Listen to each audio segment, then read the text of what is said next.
Asia's doing it. China's doing it. You know, Russia's doing it. Iran is doing it. You know, all this that we consider to be the propaganda in the West is these are independent-minded states. Not perfect, but at least they're coming up with their own solutions. Mm-hmm. You know, but my concern is Africa. You know, this is probably the first conversation of this type, of any African type. Or very few, one of the very few. You know, to say we need to critique these Western prophets. But it's still a set of problems, right? If Pick your poison. if we have to trace a little bit practice and the intellectual responsibility of African thinkers to, how is even walking, things like walking, what are the practices that have to be infused in order to start gaining the independence intellectually? What that would look like for... You have to go back to the villages. You have to go back to your ancestors. You have to go back to before the state. What were we doing, right? Before the state, you know, Kinshasa is the capital. So that's the center of gravity. So every Kinshasa was to control. But before it was decentralized, villages, you know, so there was an accountability because it was small. Control. And then you have alliances. We need to get back to that. And what type of rituals, right? I mean, Congo, this Kinshasa is not working. It isn't working. You know, very few elites who read these intellectuals, and all they did is memorize. So when they do go back to Paris, right, and meet at the cafe, they talk about existentialism, they talk about this and that, just to, so that way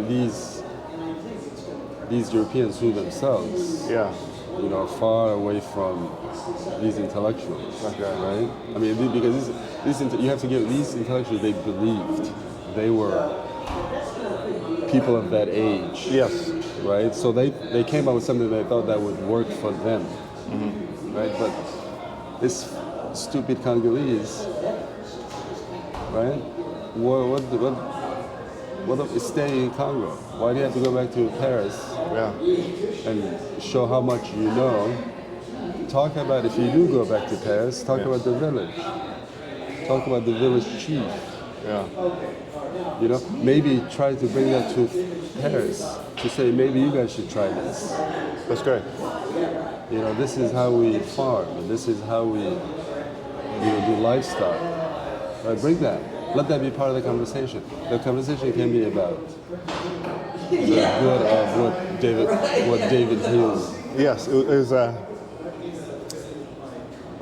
Descartes, right? Yes. I think that, therefore we not. That if that's what he says, then you say, I think therefore I am not. Yeah.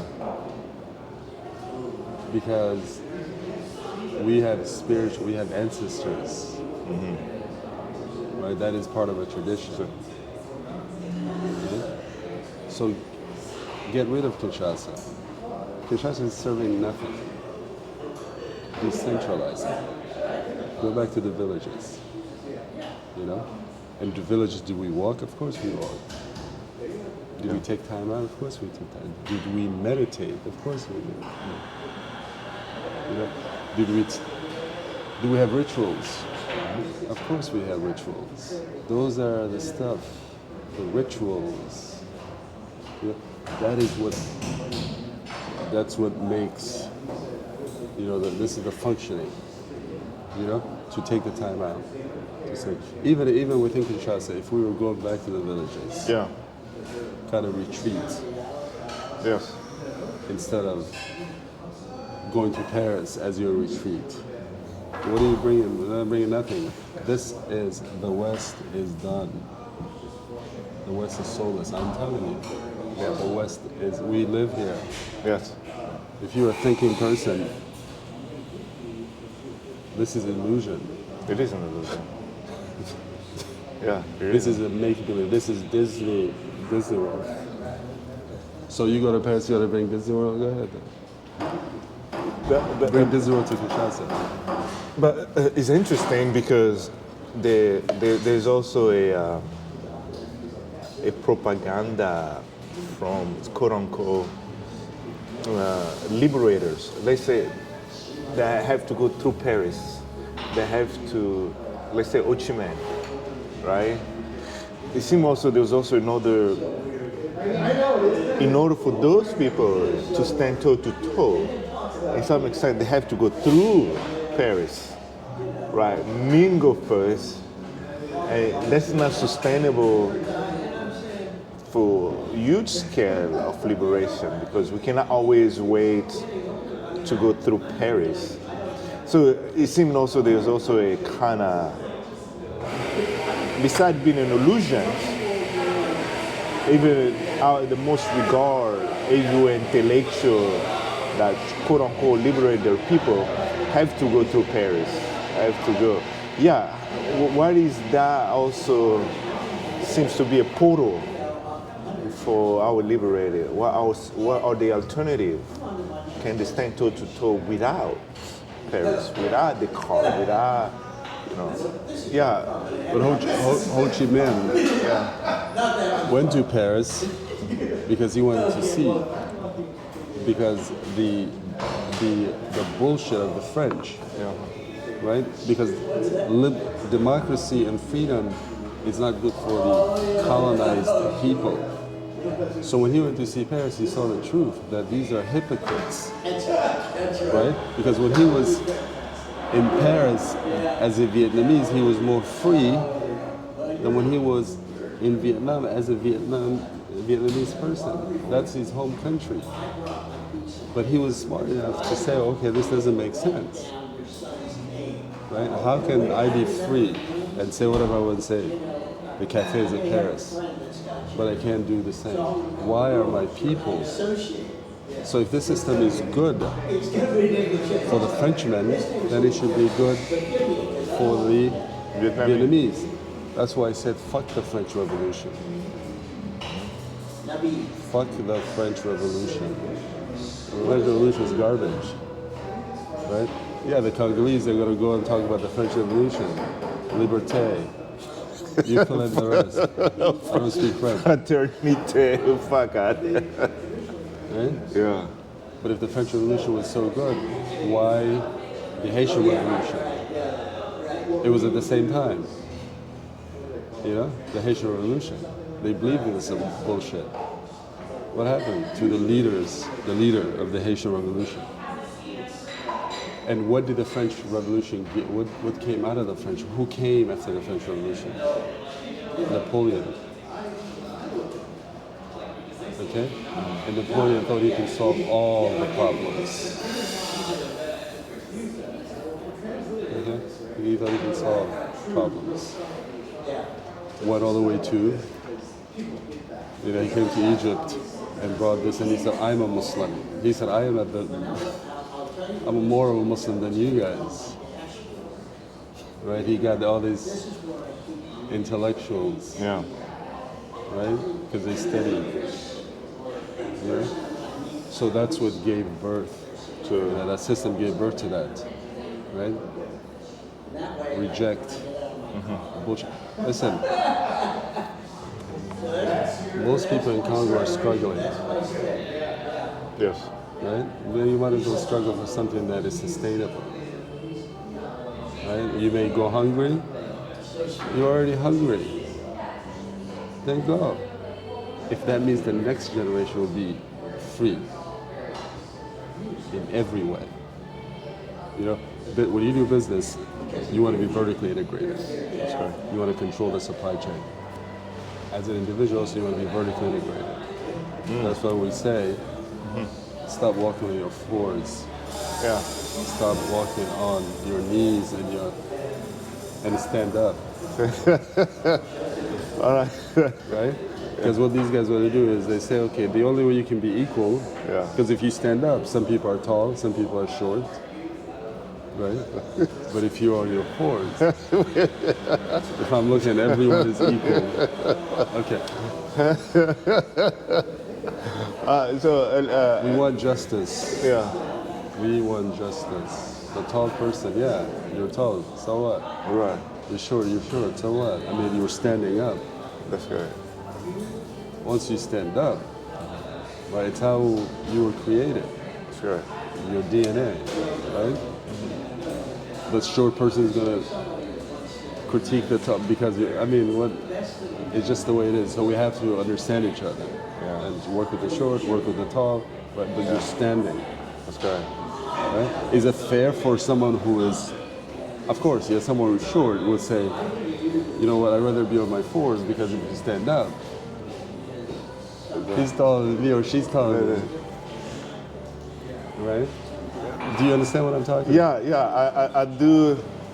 I want to do a follow-up question. It's funny, last week I went on a trip with few people and there was a time to take a photo.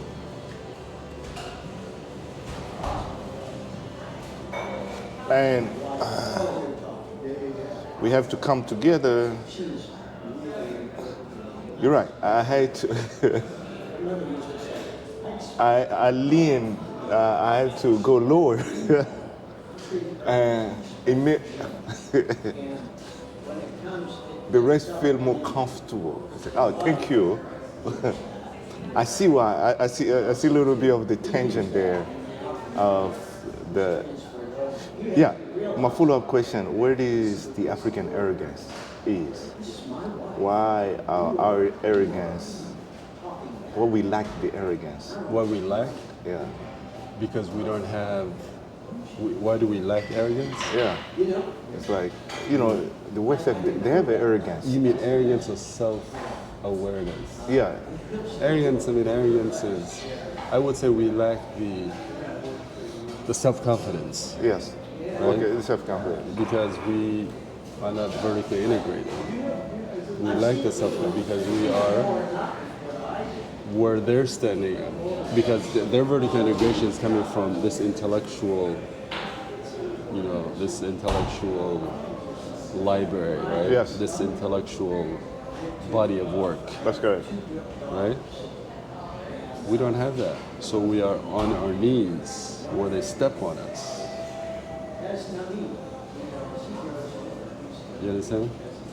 But if we have our own, if we can embrace the village, if we can embrace our spirituality, if we can say, this may not be, you may not consider this sophisticated, this is us. I want to stay in Congo. I want to, on my vacation, I want to go to the village. Right? And I want to improve. And the thinkers say, you know what, we have to see what works for us. Right? What's going to work for Paris? Because Paris is a totally different environment. It's not going to work for Kinshasa. You can't grow the same food, the same fruits, vegetation. Yeah. Climate is different, right?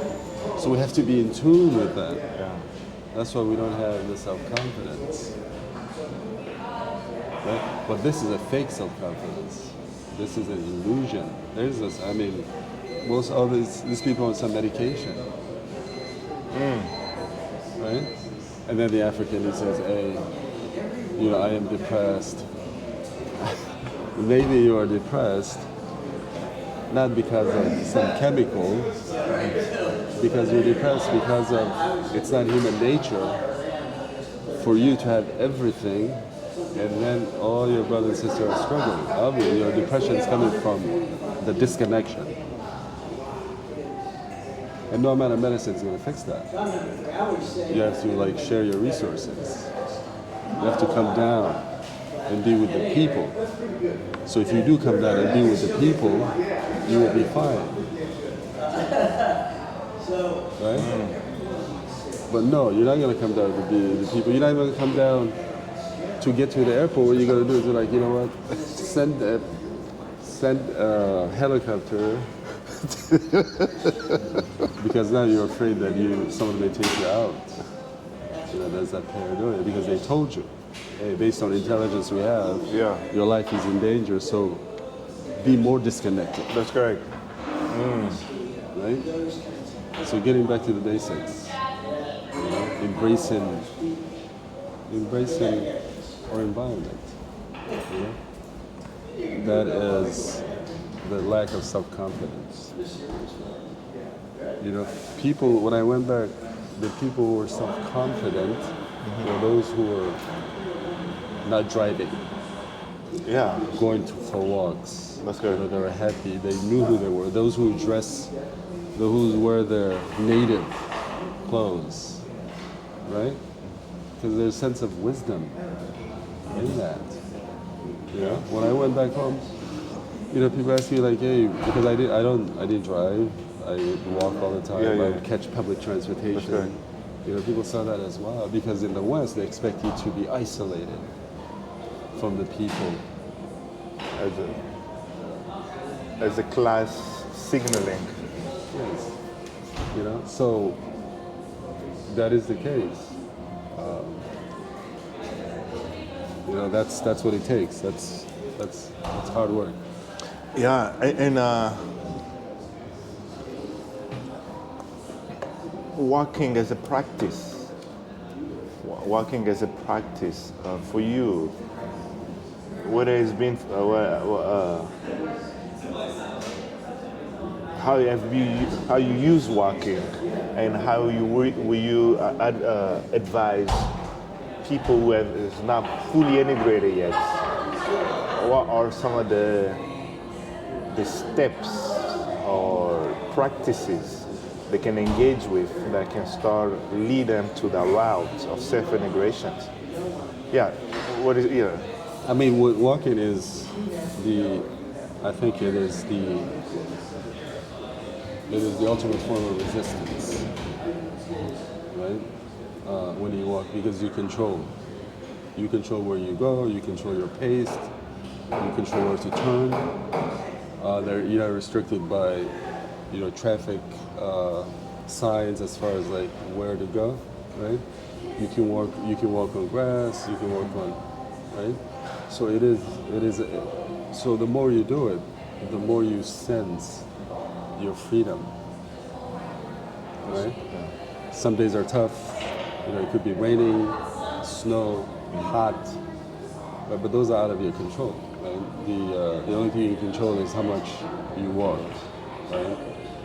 But then you have to also make sure that.